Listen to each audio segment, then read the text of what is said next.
fandarana météo indray no mitsidika ny tokantranonao amin'izao fotoana izao manatitra ny arahaba tompo kilasy tompoko vavy mitohy hanorana malefaka hatrany ao anatin'ny 3 andro avy ny any Sambava, Antalaha, Analanjorofo sy ny faritra Atsinanana fa ebetsaka kosa zany any amin'ny alakamisy any. Raha ataontsika indray mijery kosa ny mety ho toetry ny andro mandritra ity herinandro ity dia any amin'ny alakamisy any dia azo tanjaka indray ny andro izay ary mafy ny fitsiokan'ny rivotra saika manerana ny nosy raha toka andrahoana ary mety ho arahina erika indraindray ho an'ny fatriny afovoantany. Ny mpampiasa ranomasina ihany koa dia tokony hitandrina satria anonja ny ranomasina ary ahery zany indraindray.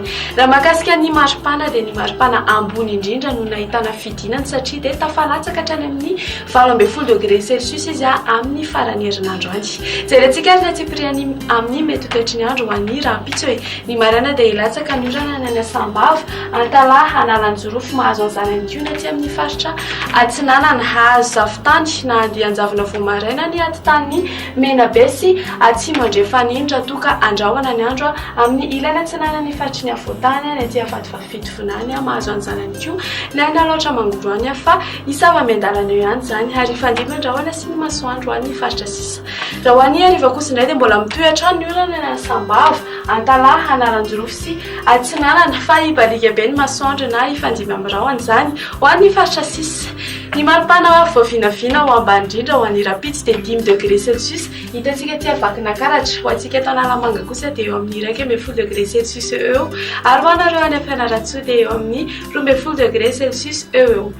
Ny maripana ambony indrindra kosa indray dia mananika ny 13 degré Celsius hitantsika tia amin'ny manodidina ny Maevatanana, Mahajanga sy Maintirano. Raha ho an'ny faritry ny afovoantany kosa dia eo amin'ny 19 ka hatramin'ny 20 degré Celsius eo.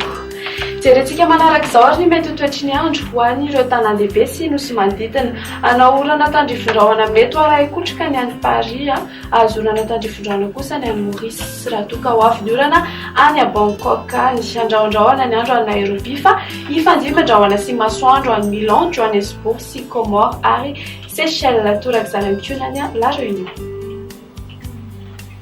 Dia zay indray ary no azonao rosaonao tamin'ity ality manome fotoananao ny tenako amin'ny manaraka indray. Veloma tompoko.